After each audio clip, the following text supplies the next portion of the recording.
voilà, la question, c'est qu'il n'y a pas il n'y a pas comme une sorte de guichet, le guichet de l'inceste où on irait, comme à la poste, aller déposer quelque chose et recevoir un mode d'emploi, un comment faire, des recettes de cuisine. Alors, probablement, beaucoup de professionnels s'attendent à ce qu'il y ait un protocole à suivre. Bien sûr, il y a des règles au niveau de ce qu'on pourrait faire de la confidence de l'inceste de la part d'un enfant qui, voilà, il se confie à une personne en particulier par choix ou parce qu'il y a un rapport de confiance.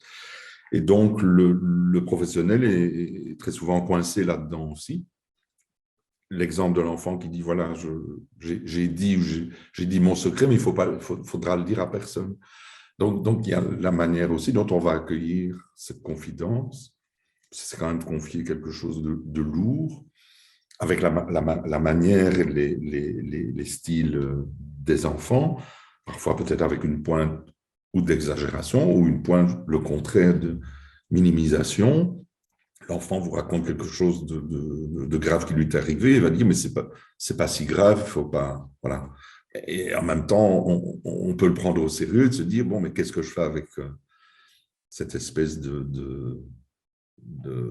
d'objet qui est quand même lourd à porter, qui a été lourd à porter, donc l'enfant se déleste de cette lourdeur et moi, je peux pas refermer, je dois en faire quelque chose, comme un relais. Donc, je dois relayer, je dois faire suivre sa parole, je dois faire suivre cette confidence, à qui et comment. Donc, comment aider le professionnel à sortir justement du poids.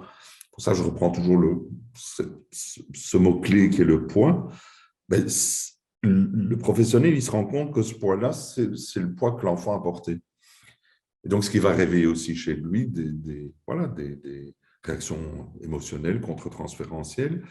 Et il lui faudrait évidemment des espaces de parole qui malheureusement parfois manquent ou frappent aux mauvaises portes, où on ne trouve pas toujours l'interlocuteur, qui pourtant existe. Hein. Je crois que c'est prévu aussi, soit du côté d'un centre PMS, que ce soit du côté d'un centre de guidance ou même d'instances peut-être plus juridiques aussi, et à la fois pouvoir partager, que ce soit au sein d'une équipe. Hein. Si ça se passe dans une institution, ben tout le monde reçoit plus ou moins les informations, et il faut éviter aussi que ça se transforme en rumeur et qu'il y ait comme ça, ce sont quand même des histoires très confidentielles, puisqu'il s'agit de confidences d'un enfant. Il ne faudrait pas que ça se retourne contre l'enfant, qu'on vienne stigmatiser, et ah ben voilà, c'est en silence, comme ça, sur le côté, voilà, cet enfant-là, ça lui est arrivé. Donc, on doit aussi à la fois opter pour une certaine discrétion qui peut aussi protéger l'enfant, en même temps déclencher quelque chose au service de l'enfant. Oui, c'est un peu ça le paradoxe. Qu'à la fois on partage un secret, mais on doit en faire quelque chose. On doit refiler ce poids aux personnes responsables qui peuvent tout à fait accueillir cette confidence, en faire quelque chose, un rapport, un procès verbal, une audition, un interrogatoire, et ouvrir une pré-enquête ou une enquête. Donc, c'est de ce côté-là que cette confidence va circuler. Donc, autant aussi que les professionnels, je dirais à la base, soient aussi informés de la suite. Hein. On ne va pas mépriser on va pas les taxer d'incompétence, on ne va pas mépriser puisque ce premier acte a une grande importance et pour l'enfant et pour le professionnel. Et il a le droit de ne pas savoir quoi en faire. Donc, il a le droit de s'ouvrir à d'autres et à essayer justement de se délivrer de ce poids, de cet objet et de pouvoir le relayer suivant des protocoles voilà, qui ne sont pas toujours les mêmes, qui ne sont pas les modes d'emploi, qui sont aussi des façons d'agir après réflexion toujours. Et alors, l'intervention suit son cours, parfois en parallèle, le côté judiciaire, institutionnel et le côté peut-être plus thérapeutique.